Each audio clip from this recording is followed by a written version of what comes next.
Shalom saudara-saudara yang dikasihi Tuhan, jumpa kembali di channel YouTube saya. Kesempatan ini saya hadir lagi menjumpai saudara-saudara. Seperti biasa, kita akan terus mendengarkan kesaksian dari orang-orang yang sebelumnya tidak percaya kepada Yesus Kristus, menjadi percaya kepada Yesus Kristus sebagai Tuhan dan Juru Selamat. Nah, di dalam video ini seorang ibu muslimah yang sejak di bangku pendidikan, ia terus mencari keberadaan Tuhan, bahkan ia bertanya, kenapa orang Islam itu mendoakan Muhammad dan keluarganya. Nah, hal ini membuat ibu ini terus bertanya-tanya di dalam hatinya kenapa bisa seperti itu. Nah, seterusnya saudara-saudara, hal ini membuat ibu ini begitu risau karena dia tidak pernah mengetahui secara pasti apakah setelah mati itu pasti akan masuk surga atau kemana. Jadi dia bingung, saudara-saudara, kemanakah dia setelah mati. Nah, ia lalu kemudian membaca kitab suci, Alkitab. Ia menemukan jawaban bahwa ternyata di dalam kekristenanlah kepastian keselamatan setelah mati, itu pasti masuk surga karena disediakan oleh Kristus di surga tempat bagi mereka yang percaya kepadanya. Nah, sungguh luar biasa saudara-saudara, dijamah oleh Tuhan, lalu kemudian diselamatkan oleh Tuhan Yesus Kristus. Selamat menyaksikan. Sebelumnya saya memperkenalkan nama saya yaitu Donda Yunani. Saya mempunyai anak 4 orang. Sejak saya terlahir dari keluarga Muslim dan sejak kecil dididik untuk mengaji, untuk menjalankan sholat 5 waktu, juga berpuasa. Dan saya seringkali bertanya tentang keberadaan Tuhan, karena kan kalau orang bilang tidak kenal maka tidak sayang. Nah, saya ingin mengenal Tuhan gitu. Waktu kelas 3 SD, itu saya bertanya sama Tuhan, Tuhan ngapain sih maksudnya menjadikan semua manusia di dunia ini dari berbagai suku, bangsa gitu. Tapi semua akhirnya mati.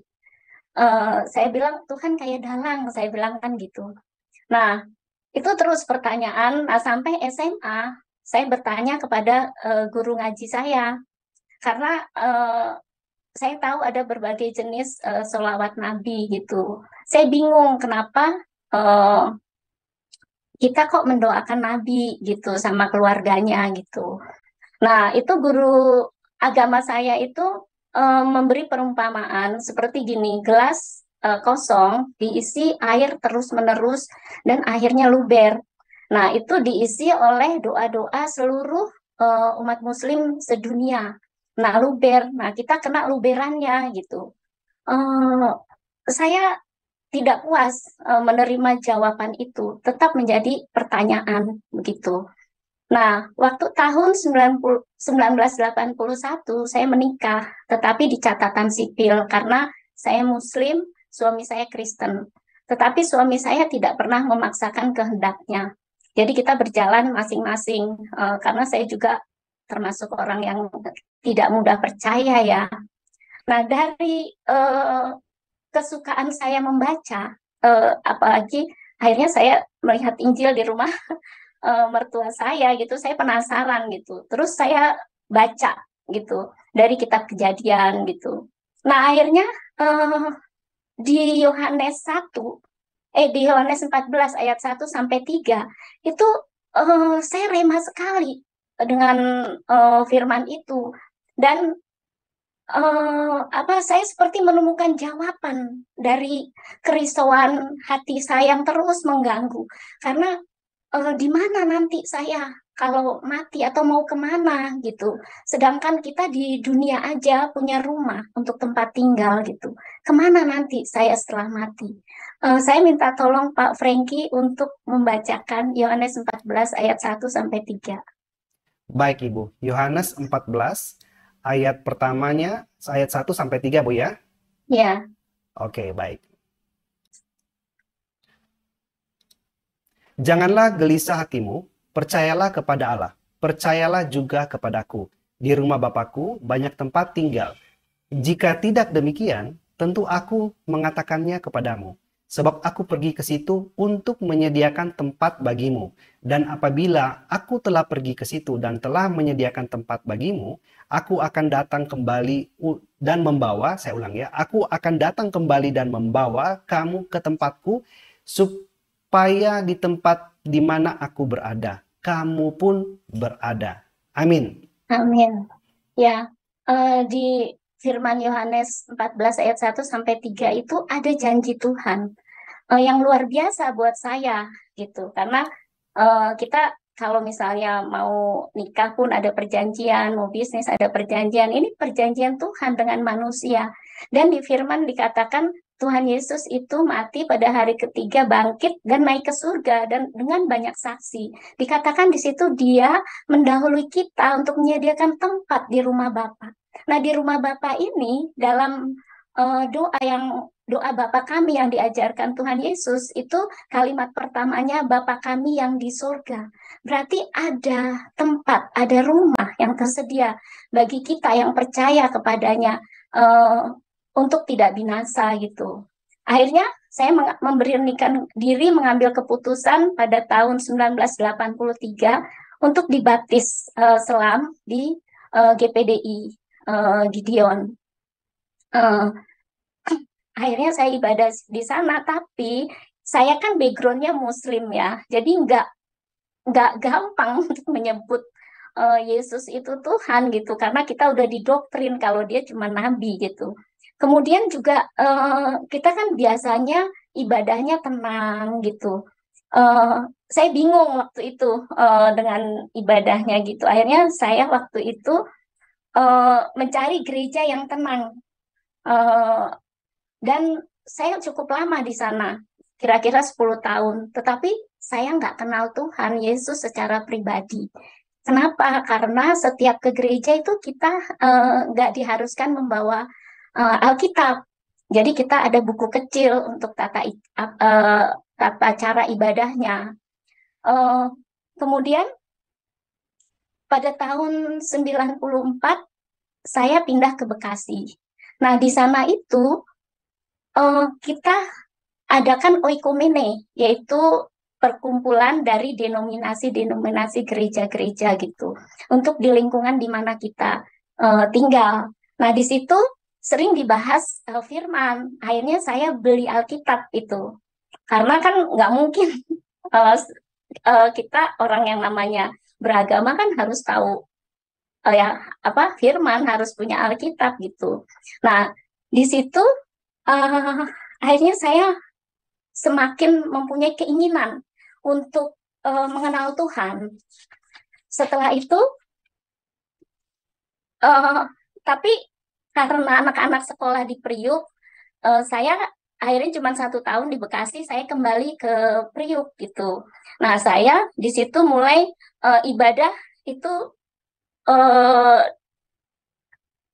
kalau Sabtu di gereja lama, kalau Minggu itu di GPDI. Karena saya sadar, saya perlu Tuhan. Anak-anak semakin besar, tangan saya nggak cukup panjang jaga mereka, mata saya nggak cukup lebar ngawasin mereka gitu. Saya janji waktu itu Tuhan 2 tahun ya, 2 tahun lagi saya sungguh-sungguh. Karena saya waktu itu ngarepin dispensasi dari tempat sekolah anak saya. Tapi Tuhan punya rencana lain. Dia ubahkan itu cuman waktu itu 2 bulan lewat jamahan Roh Kudus. Jadi di GPDI ini kalau setiap tahun setelah merayakan kenaikan Tuhan Yesus itu diadakan doa pencurahan Roh Kudus. Nah, saya maksudnya hati saya tuh ingin lebih lagi mengenal Tuhan. Akhirnya saya mengikuti pencurahan Roh Kudus itu. Hari pertama, kedua, ketiga tidak terjadi apa-apa. Pada hari keempat, kita semua posisinya berlutut ya. Kita menyembah Tuhan gitu.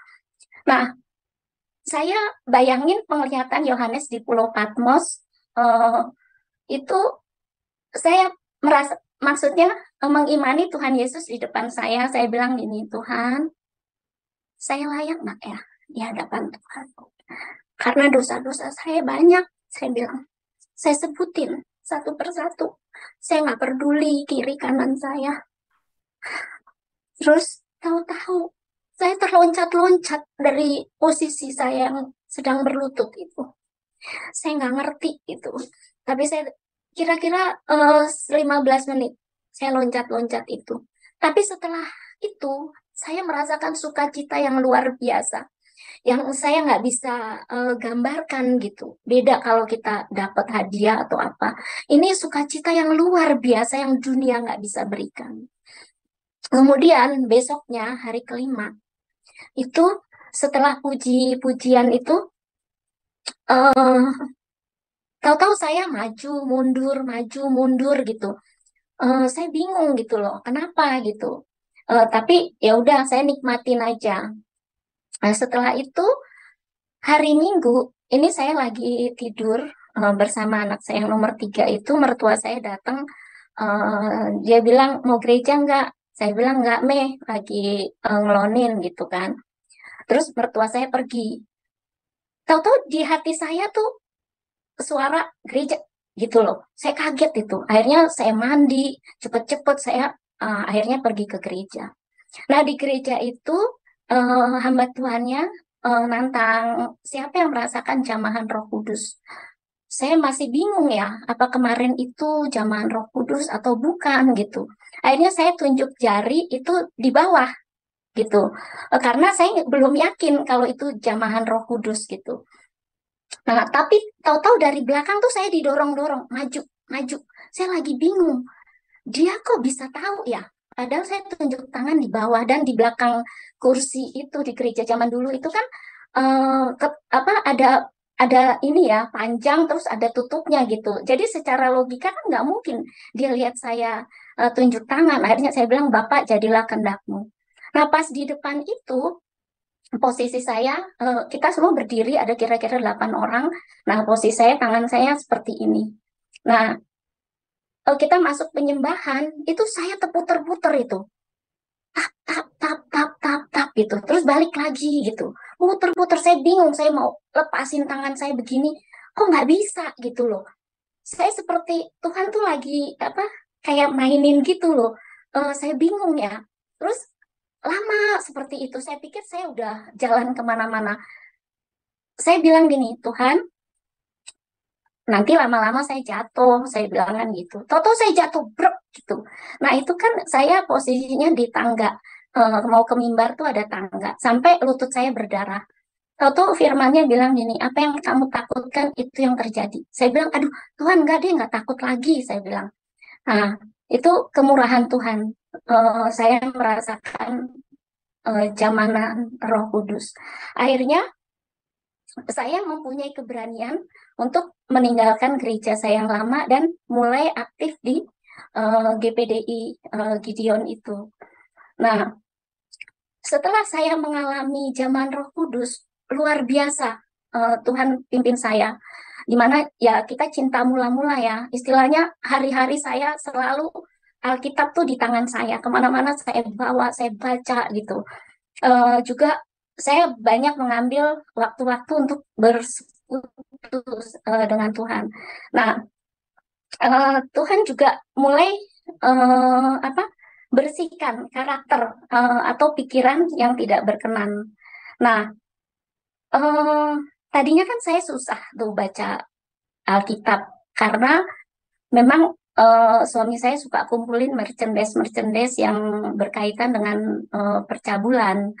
Nah, jadi saya susah sekali gitu baca itu dan saya dulu suka nonton ya apa jadi kita ngefans lah sama misalnya bintang film apa. Nah, suatu saat saya lagi tidur itu saya mimpi di Cumbu gitu. Nah, tadinya sih saya nggak ini ya nggak maksudnya itu saya anggap biasa. Tapi waktu itu saya seperti mendapat kekuatan saya seperti megang sesuatu, saya tengking dalam nama Yesusnya kau, dalam nama Yesusnya kau gitu. Nah, makhluk ini tahu-tahu dia yang tadinya manusia tinggi besar gitu, tampan, tahu dia berubah jadi kecil, kecil, dan kuku kaki apa tangan dan kakinya tuh berubah seperti kaki binatang. Kemudian di tulang ekornya nih keluar ekor, terus ada lancipnya gitu kayak segitiga, dan telinganya pun berbentuk lancip. Saya kaget itu, langsung saya bangun. Tuhan, apa itu? Saya bilang. Itu roh cabul, kata Tuhan kan gitu. Saya kaget, kenapa Tuhan? Kamu buka Yudas 1 ayat 8. Pak Franky bisa minta tolong buka Iya, Yudas 1 ayat 8. bisa Ibu. Saya buka dulu ya. Ya,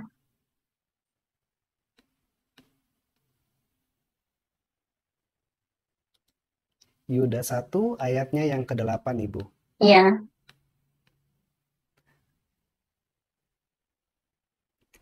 Ya, baik, saya akan baca ya. ya. Namun demikian, orang-orang yang bermimpi mimpian ini juga mencemarkan tubuh mereka dan menghina kekuasaan Allah serta menghujat semua yang mulia di sorga. Ya, tadinya kan saya nggak ngerti, saya juga nggak tahu itu ayat itu gitu. Tapi suara itu jelas, buka Yudas 1 ayat 8. Saya tanya Tuhan, kenapa? Karena firman-Nya berkata, hendaklah kamu kedapatan tidak bercacat celah di dalam roh, jiwa, dan tubuh. Nah, itu tuh kalau kita bermimpi-mimpian gitu, itu eh, itu kata Tuhan berjinah di dalam roh. Walaupun secara fisik kita tidak berjinah, tetapi di dalam roh itu kita berjinah, dan Tuhan tidak mau itu. Kemudian dulu kan saya waktu di gereja yang lama tuh punya patung yang ditempatkan di pojokan rumah itu ya. Nah, dulu kita suka berdoa gitu lewat dia gitu. Nah, waktu itu saya sedang menyapu di dapur. Tahu-tahu patung itu jatuh gitu, pecah. Saya bingung. Nah, anak saya kan udah sering sekolah minggu. Dia bilang, "Ma, nggak boleh berdoa. Itu kan bukan Tuhan, Ma," katanya gitu. Terus akhirnya saya bilang, saya nggak mau tanya hamba Tuhan yang lama, saya juga nggak mau tanya pendeta, saya mau Tuhan yang jawab. Karena Tuhan itu hidup, bukan cuman mendengar, tetapi menjawab. Akhirnya saya ambil waktu untuk doa, kadang-kadang puasa. Nah, setelah 3 bulan, pada waktu kita doa bersama, itu Tuhan berfirman, sembahlah hanya Allahmu saja dan lakukan perintah-perintahnya, yaitu Allah Bapa, Allah Anak, Allah Roh Kudus gitu. Terus dikasih firman lagi, Yeremia 7 ayat 16, perikopnya penyembahan terhadap ratu surga. Nah, saya nggak ngerti gitu. Ratu surga tuh apa? Tapi Roh Kudus bilang di surga itu nggak ada ratu, yang ada hanya raja, namanya Yesus Kristus. Nah, itulah eh, sebagian pergumulan yang saya rasakan, yang ketidakmengertian saya, ketidaktahuan saya, tapi Tuhan itu luar biasa. Dia selalu menuntun kita gitu untuk mengenal Dia lebih lagi. Dan dikatakan di Kisah Para Rasul 1 ayat 8a, eh Pak Franky bisa Baik, bacain ya tidak apa-apa Ibu. ya, Kisah Para Rasul 1 ayat ayat yang 8a. ke-8 ya. Oke.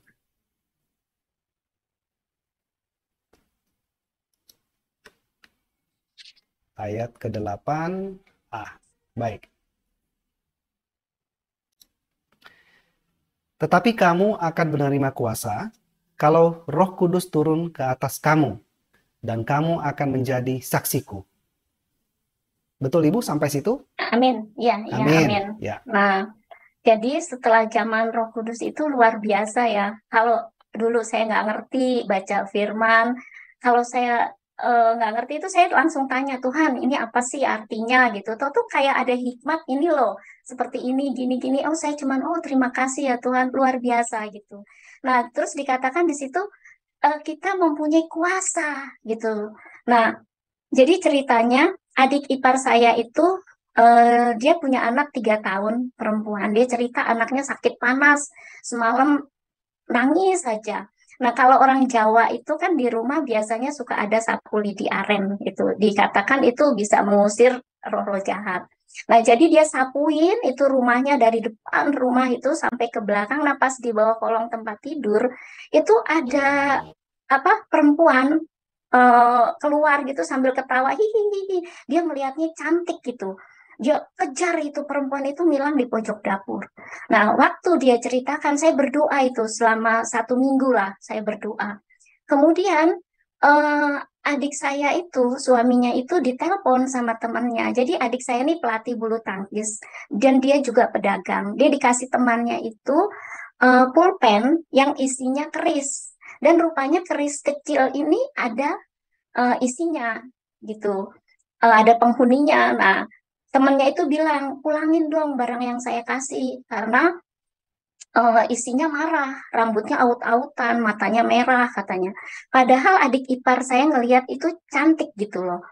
Akhirnya dikembalikan dan waktu saya diceritakan saya bilang, kamu tahu nggak Tuhan tuh Allah yang cemburu. Nah, kita aja cemburu kalau suami kita ngelirik perempuan lain. Nah, Tuhan juga Allah yang cemburu. Dia nggak mau diduain. Jadi kita mau, Tuhan tuh mau hanya eh, hidup kita, hati kita itu berpaut kepada Dia gitu. Jadi kan kamu punya Tuhan yang punya langit bumi, saya bilang. Masa sih masih percaya hal-hal seperti itu? Memang sih dia setiap dagang habis mau berapa banyak habis, tapi tidak menikmati, ada aja gitu. Nah, itu saya bersyukurnya maksudnya saya bisa menguatkan dia kalau eh, hanya percaya kepada Tuhan saja.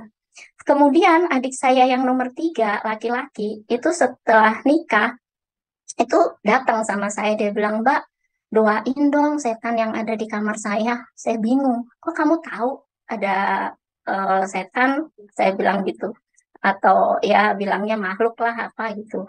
Dia bilang, saya pernah iseng, dia bilang, eh saya bilang, saya mau punya temen makhluk halus. Nah, rupanya ada yang nanggepin. Dan waktu dia bujangan itu, dia merasa kalau tidur tuh ada yang kalonin. Waktu dia nikah, istrinya nih sering seperti dicubitin badannya biru-biru. Akhirnya mereka takut sampai mereka nggak berani tidur di kamar itu. Mereka ngungsi lah. Dan akhirnya ya saya doa puasa lah, karena kita kan nggak punya kekuasa ya, yang punya tuh cuman Tuhan lah, kita cuman alatnya gitu.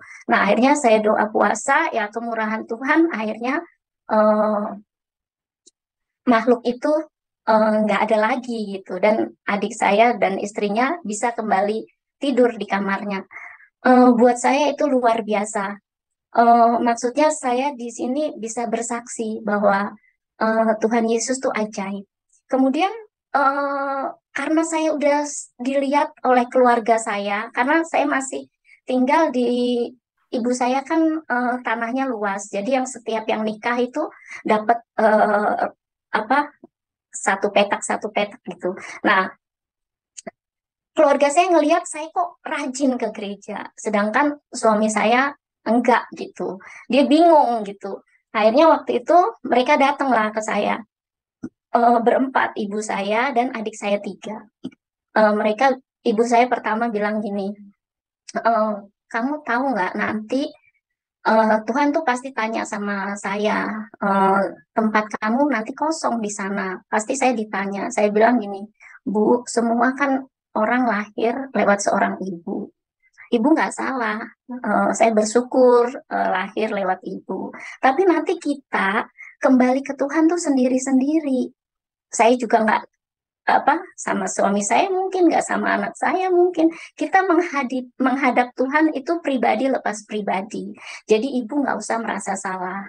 Nah terus adik saya bilang itu ada apa hamba Tuhan satu keluarga masuk Muslim gitu. Terus saya bilang orang yang dijamah sama Roh Kudus tidak akan meninggalkan Tuhannya.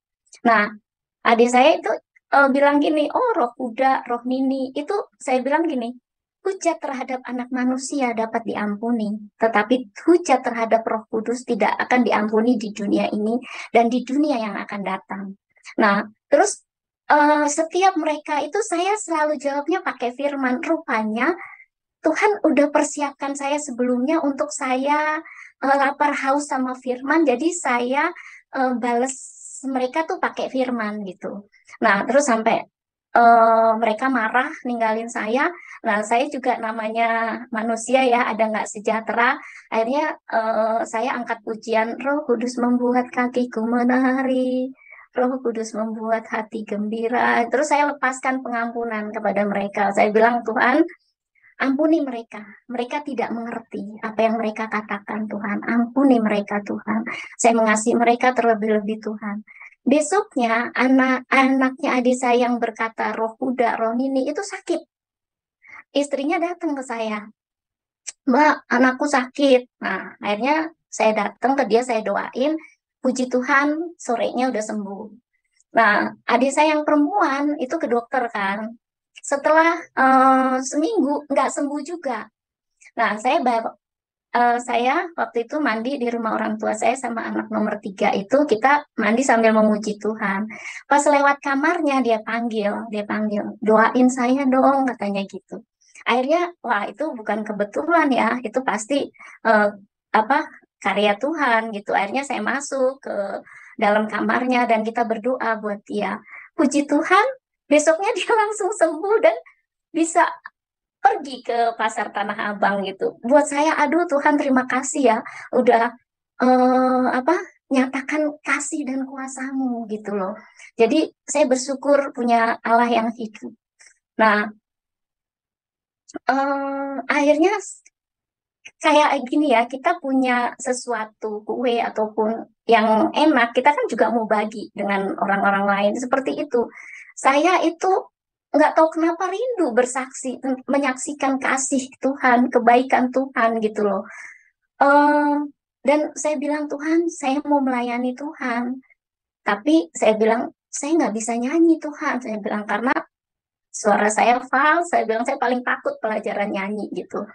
Akhirnya Tuhan ajar saya, karena kalau yang dahulu-dahulu kan doanya tuh hafalan ya. Doa makan, doa pagi gitu. Jadi ya udah kita hafalin itu aja gitu, bukan dari hati. Nah, Tuhan ajar saya lewat buku, tidak dapatkah kamu berdoa 1 jam saja? Nah, dari situ saya mulai terapkan gitu. Dari doa Bapa kami itu dikembangkan, yang dimana dikuduskanlah namamu, datanglah kerajaanmu. Itu tentang memuji itu, praise and worship lah istilahnya gitu. Nah, terus masuk doa syafaat. Nah, itu saya latih gitu. Kemudian saya bilang, Tuhan, saya juga mau gitu jadi berkat buat jiwa-jiwa. Nah, pas waktu itu saya ke toko buku Gramedia, itu saya bingung di setiap rak itu ada buku Kasih yang bertumpu pada lutut, itu karangan Dick Eastman. Nah, akhirnya saya beli satu. Nah, dari situ akhirnya saya mulai pelayanan doa. Nah, jadi saat ini saya berjemaat di GPDI Ujung Menteng. Di situ saya ambil pelayanan doa syafaat karena terlebih-lebih untuk bangsa dan negara ya itu, atau kalau misalnya saya baca berita gitu selalu ada hal yang Tuhan apa ingatkan untuk saya bawa dalam doa. Terima kasih Pak Franky, itu kesaksian saya. Ya, baik, luar biasa Ibu ya. Puji Tuhan, kita berikan dulu kemuliaan buat Bapak di sorga. Sungguh-sungguh dahsyat. Saya percaya nanti di lain waktu saya mau undang lagi Ibu untuk bersaksi. Karena saya mendengar tadi dari kesaksian Ibu membuat saya juga merasa diberkati dan apa ya? Saya merasa tersentuh dari perkataan, ucap kata Ibu. Sepertinya Roh Kudus menuntun Ibu untuk berkata-kata. Sehingga membuat itu terasa enak untuk kita dengar Ibu. Saya akan undang Ibu di lain waktu untuk melanjutkan kesaksian sesi 2. Dan saya percaya akan banyak sekali Ibu akan ceritakan bagaimana mujizat Tuhan yang terjadi di dalam kehidupan Ibu. Nah, ya, kalau sahabat Miracle yang sudah mendengar dari awal atau mungkin barangkali ada yang baru bergabung, sungguh sangat dahsyat bagaimana rasa penasaran Ibu sejak kecil untuk mencari keselamatan. Karena memang keselamatan tidak ada dalam nama siapapun juga, hanya ada di dalam satu nama Tuhan Yesus. Dari rasa penasaran ini, ya, Ibu juga bertanya-tanya kenapa orang Kristen tidak mendoakan nabinya, dan melebar ya penasaran ini akhirnya karena Ibu hobi membaca, akhirnya satu ketika ibu membaca satu buku atau dapat dikatakan Alkitab atau ya buku Injil ya. Dan di situ ibu mendapatkan jawabannya. Kepastian, keselamatan hanya ada di dalam nama Tuhan Yesus. Tidak ada yang bisa untuk datang ke surga kepada Bapa tanpa melalui aku. Itu statement yang mutlak yang memang hanya bisa Yesus membawa kita ke surga. Karena kita sudah diperdamaikan. Dan yang memperdamaikan kita sendiri adalah Yesus Kristus yang telah mati di kayu salib, bangkit dan naik ke surga. Dan ternyata setelah ibu menjadi orang percaya, tentu panjang ya ceritanya.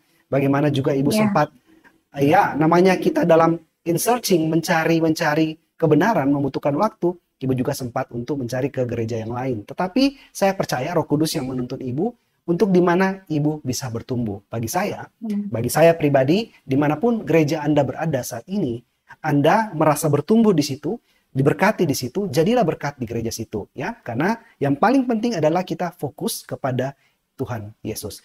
Dan setelah ibu menjadi benar-benar percaya, ibu mengalami kuasa Tuhan, diurapi dengan Roh Kudus lewat doa pencurahan Roh Kudus, ibu juga menjadi berkat bagi banyak orang.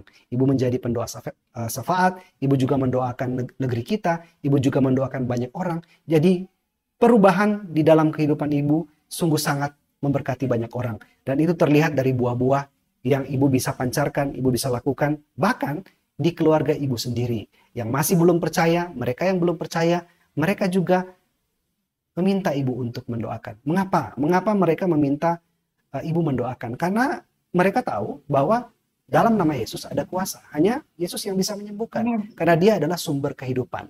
Soal apakah percaya atau tidak nanti untuk menjadi orang yang percaya dan ikut Tuhan Yesus, itu adalah waktu atau timingnya Tuhan. Kita tidak bisa intervensi, itu adalah waktunya Tuhan. Tetapi yang penting adalah bagian kita, porsi kita untuk share, untuk memberikan kabar baik. Ketika orang minta berdoa, kita doakan untuk menjadi berkat bagi banyak orang. Nah, barangkali Ibu ada yang terlupakan, Ibu, yang Ibu mau sampaikan? Ya, jadi, boleh ditambahkan, masih ada waktu. Karena ini, maksudnya gini, kita juga kan kadang-kadang nggak tahu kalau misalnya kita tuh melakukan kesalahan-kesalahan di masa lalu. Dan biasanya itu Tuhan damaikan dengan orang-orang yang kita pernah berseteru. Seperti misalnya gini, saya pernah mimpi teman saya SMA 2 kali. Saya bingung. Saya bilang saya nggak pernah telepon, nggak pernah berhubungan. Kenapa kok mimpi sampai 2 kali gitu ya? Terus akhirnya saya bilang, Tuhan, kalau saya mimpi sekali lagi, saya bilang, saya ke rumahnya deh Tuhan, saya bilang. Akhirnya karena memang kita maksudnya nggak, teman SMA ini tadinya akrab, tapi karena ada satu persoalan, jadi akhirnya kita tidak bertegur sapa. Nah, akhirnya saya ngimpi sekali lagi. Saya bilang, ya Tuhan, saya taat, saya mau ke rumahnya. Saya bilang kan gitu. Nah, saya ngantar anak saya waktu itu, saya lewat rumahnya, tapi saya lihat pintu pagarnya kekunci, pintu rumahnya kekunci, dan pintu rumahnya agak jauh dari pintu pagar. Saya bilang, Tuhan, kalau saya teriak-teriak, saya malu Tuhan. Nanti ya, saya bilang. Saya antar anak saya sekolah dulu. Nah, setelah saya antar anak sekolah, saya kembali lewat rumah teman saya itu, saya lihat suaminya sedang mencuci mobil, gitu. Akhirnya saya memberanikan diri manggil, Nita, saya bilang. Terus suaminya bilang, Nita ada temennya. Akhirnya teman saya itu keluar, Dunda, ayo masuk. Akhirnya saya masuklah. Dan saya lihat dia sedang hamil besar. Nah, di box itu ada 2 anak kecil. Saya bilang, loh, Nit,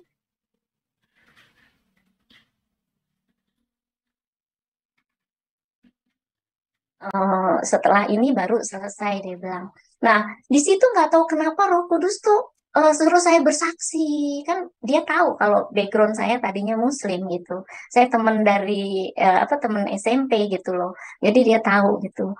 Nah, dia senyum-senyum aja gitu. Nah, setelah itu ya kita cerita ke sana ke sini, saya ke rumah teman saya yang satu lagi. Nah, ke rumah teman saya satu lagi ini, dia Vera namanya, dia tanya, kamu dari mana? Dari rumah Nita. Ada perlu? Enggak, saya bilang saya mimpi dia, saya bilang gitu. Dan saya bilang sama Tuhan, ya saya mau ke rumahnya, saya bersaksi, saya bilang kalau saya udah Tuhan pilih jadi anaknya, kan bukan kita yang pilih Tuhan, tapi Tuhan yang pilih kita. Ya. Dia bilang, kamu tahu nggak, katanya, dia itu kan temen saya Nita ini Kristen, dia itu nikah Muslim karena suaminya orang Sunda kan gitu. Jadi di KUA, nah rupanya mungkin Tuhan ingetin, maksudnya pakai saya untuk bersaksi supaya dia jangan tinggalin Tuhan Yesus gitu. Nah, ya itu sih kasih karunia ya Pak Franky, dan Betul. puji Tuhan sampai saat ini dia dan ketiga anaknya itu tidak meninggalkan Tuhan Yesus. Itu buat saya, aduh luar biasa gitu, bisa menjadi saksi. Itu Pak Franky. Ya, puji Tuhan Ibu ya, karena memang lewat kesaksian ini bukan hanya kita memberkati, menguatkan, tetapi kita juga bisa menjangkau, mengingatkan, dan membuka juga pengetahuan mereka atau kerinduan mereka untuk mencari keselamatan. Jadi memang sungguh dahsyat Ibu ya dampak satu kesaksian, karena memang Tuhan izinkan sesuatu terjadi di dalam kehidupan kita untuk kita memberikan kesaksian. Dan memang tujuan manusia adalah, tujuan utama adalah kita hidup kekal di dalam kerajaan surga. Dan memang di sana hanya ada kekudusan di dalam surga. Kita hanya memuji Tuhan. Semuanya itu, segala sesuatu yang ada di surga itu kudus. Yang terjadi di bumi itu tidak akan terjadi lagi di surga. Hal-hal yang fana, hal-hal yang tidak akan membawa berkat atau apapun itu tidak akan terjadi di sana. Oleh sebab itu, jika Anda mencari surga yang benar-benar hidup kekal, tenang, dan memuji, memuliakan Tuhan, maka Yesus adalah pilihan yang tepat. Sungguh luar biasa, Ibu Donda, kesaksian pada malam hari ini sungguh sangat memberkati. Dan mungkin barangkali sebelum kita tutup dengan doa, saya mau tanya sedikit Bu ya. Ya. Kalau boleh saya tahu atau Ibu bisa share sedikit, Ibu aktivitas saat ini, apakah Ibu ada pelayanan atau ada kegiatan apa yang Ibu lakukan untuk menjadi berkat bagi banyak orang? Jadi saya ada buka usaha. Nah, saya tuh sering bersaksi lah untuk karyawan saya, untuk juga para customer saya gitu. Selain ngomong cucu gitu. Jadi juga ya di mana Tuhan izinkan saya untuk berdoa, ya ada yang minta didoakan, saya doakan. Jadi ada juga nih Pak Franky. Boleh saya sambung? Boleh, silakan Ibu. Kan saya punya, waktu di Bekasi itu tukang cuci gosok ya. Nah, waktu dia gosok tuh saya kok tergerak gitu. Saya bilang gini, Ibu ada masalah, saya bilang. Terus dia bilang, memang kelihatan ya Bu. Ya, saya bilang, ya saya kayaknya ngerasa Ibu ada masalah. Terus dia cerita, dia bilang, Bu, saya ini udah habis-habisan. Suami saya sakit Bu, kata dia. Sakitnya itu dari maghrib sampai pagi, perutnya tuh seperti ditusuk-tusuk. Udah ke dokter, di ronsen nggak ada apa-apa, ke orang-orang pinter nggak ada hasilnya, dia bilang. Dan saya sampai jual rumah semuanya habis Bu. Ini gara-gara katanya kakaknya sendiri yang buat karena warisan, gitu loh. Jadi jadi saya bilang, mau nggak Bu? Saya ajarin doa. Saya bilang gitu. Maulah Bu, katanya, saya aja sekarang kan numpang di kakak saya Bu. Ya makanya saya gimana caranya, paling nggak saya makan hasil sendirilah, udah numpang, maksudnya jangan sampai membebani mereka seperti itu. Nah, terus akhirnya saya bilang, Ibu tahu Isa Al-Masih nggak? Saya bilang, oh Tuhannya orang Kristen ya. Kalau kita nih kan tahu bedanya ya Pak. Tapi buat mereka itu Isa Al-Masih Tuhannya orang Kristen, iman mereka Pak. Dan Tuhan Yesus katakan kan, jadilah sesuai dengan imanmu kan. Nah, jadi saya bilang gini, Isa Al-Masih itu Bu memang mati, tapi hari ketiga bangkit, hidup. Dan saat ini Ya. di surga dia bukan cuma dengar, dia juga bisa jawab semua doa-doa ibu. Dan Ya. darahnya berkuasa, Bu. Dia disalib itu keluar Hmm. darahnya berkuasa. Terus Mm-mm. tapi satu syaratnya ibu harus ngampunin kakak suami gitu. Ah, dia udah Melepas jahat, pengampunan. Bu. Dia udah Ya. jahat, Bu, katanya. Tapi kuasa Tuhan itu kerja kalau kita punya kasih. Karena Betul. Tuhan itu maha pengasih, saya bilang kan gitu. Mm-mm. Ya udahlah, Bu, udah, katanya, saya ampuni, kata dia gitu. Ya. Akhirnya saya pimpin dia doa. Saya bilang gitu, untuk melepaskan pengampunan, untuk percaya sama kalau untuk Yesus Kristusnya kan itu saya bilang Isa Al-Masih lah ya. Yang Mm-mm. penting imannya dia, Isa Al-Masih itu Tuhannya orang Kristen gitu loh. Nah, Mm-mm. saya bilang nanti malam doa di atas perutnya si Bapak. Nah, pelan-pelan aja minta Tuhan Isa Al-Masih kuduskan dengan Mm-mm. darahmu, terus dengan darahnya. Terus darah Isa Al-Masih hancurkan segala kuasa-kuasa jahat, roh-roh jahat gitu. Terus minta kesembuhan. Nah, besoknya dia Mm. datang tuh sukacita. Ibu, Haleluya. suami saya bisa tidur, Bu, katanya.